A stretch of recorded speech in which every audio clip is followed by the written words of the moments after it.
मैं साहब हिंदी मीडियम पर आप सभी का स्वागत है। मेरा नाम है जय। इस वीडियो में करेंगे कक्षा 10वीं के विषय गणित चैप्टर नंबर फर्स्ट, जिसका नाम है क्या, वास्तविक संख्याएं। वास्तविक संख्याएं क्या होती हैं और इसके प्रकार कितने हैं, जिससे कि इस चैप्टर को आसान बनाया जा सके।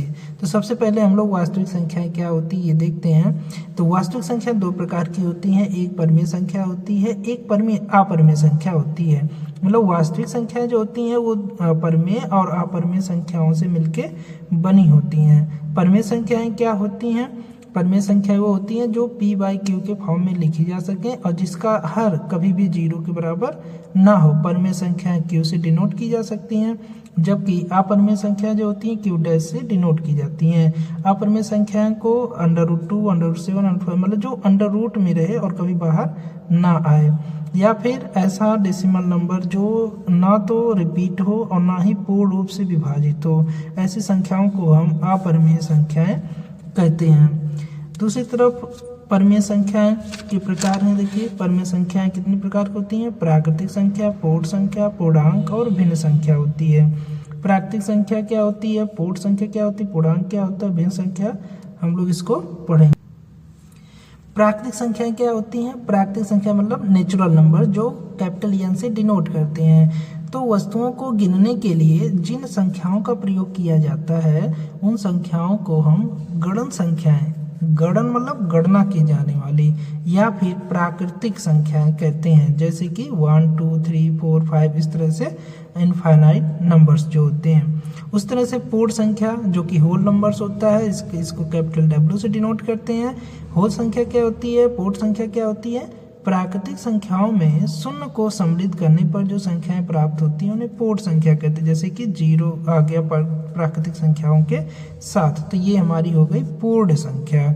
इसी तरह से पूर्णांक संख्याएं क्या होती हैं, जिसको हम I या Z से डिनोट करते हैं। I मतलब इंटीजर्स होता है। प्राकृतिक संख्याओं में शून्य और ऋणात्मक संख्याएं सम्मिलित करने पर जो संख्या प्राप्त होती है उसे पूर्णांक कहते हैं। जैसे कि -4, -5, -3, -2, -1, 0 प्लस इधर 1, 2, 3 मतलब 0 के बाद माइनस वाले भी, 0 और प्लस वाले भी और 0 भी, तो इन सबको मिला करके एक क्या बनता है, पूर्णांक बनता है। उस तरह से भिन्न संख्या क्या होती है? ऐसी संख्या जो किसी संपूर्ण चीज का कोई भी भाग निरूपित करे, जैसे 2/3 भाग, 1/4, 1/2, इस तरह से जो पार्ट होते हैं उनको हम क्या कहते हैं, भिन्न संख्या। कक्षा 10 में सबसे ज़्यादा इम्पॉर्टेंट है दशमलव निरूपण। दशमलव निरूपण क्या होता है? शांत दशमलव होता है, एक अशांत दशमलव होता है। तो शांत दशमलव वो होता है जो पूरी तरह से कट जाए, ठीक है, और अशांत सा जो होता है केवल एक होता है। जैसे 2 और 3 को काटने वाला केवल कॉमन नंबर क्या है, एक ही है। ये 2 और 3 और किसी नंबर से नहीं कटेंगे, तो इनका HCF क्या होगा, 1 होगा। 5, 9 भी सहभाज्य संख्या है। कैसे?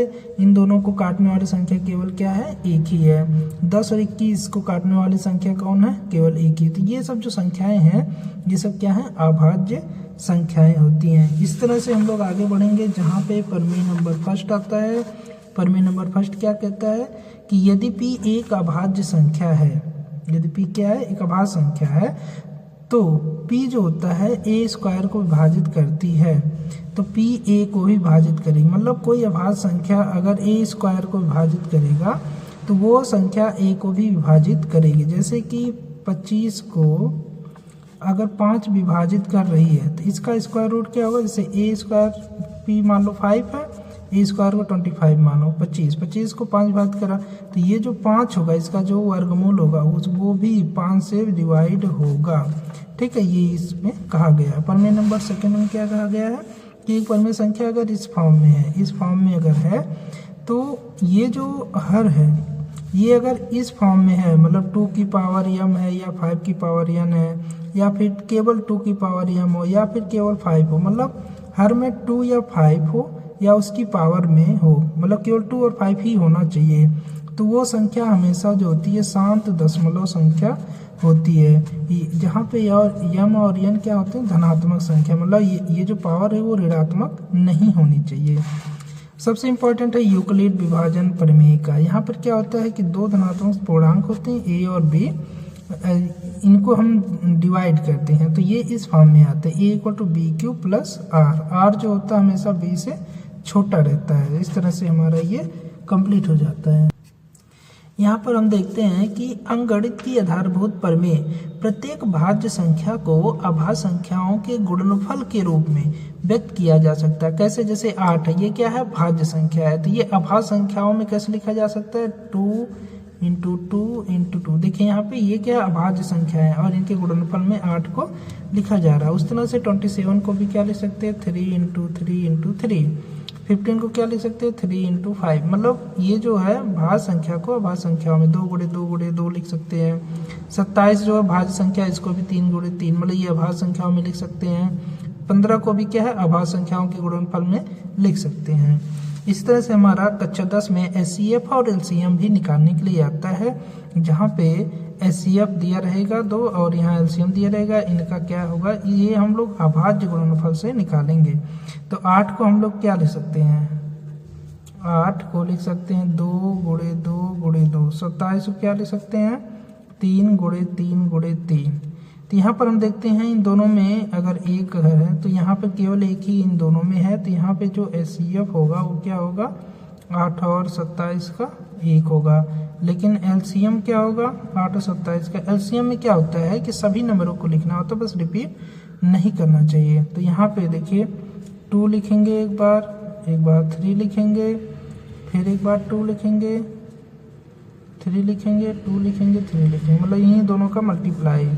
ये हो जाएगा 8 7 56 और 2 16, 16 4 20 1 21 216। इनका एलसीएम क्या हो जाएगा? 216। एलसीएम और एचसीएफ में संबंध, इस संबंध क्या होता है? मतलब पहली संख्या, इनका फार्मूला होता है कि पहली संख्या गुणे दूसरी संख्या बराबर क्या होती है? दूसरी संख्या एलसीएम इंटू एचसीएफ। जैसे पहली संख्या 66, दूसरी संख्या 420, तो एलसीएम निकालने एचसीएफ दिया है, तो यहाँ पर हम लोग रखेंगे पहली संख्या, फार्मूला पहली संख्या क्या है? 66 है, दूसरी संख्या क्या है? 420 है। एलसीएम निकालना है और एचसीएफ कितना? 6, तो ये 6 इधर आ जाएगा। 66 420 बटे में 6 एलसीएम 6 से काटेंगे तो 11 बन गया 0, 11 दूनी 22, तो 44 45 46, कितना आ गया?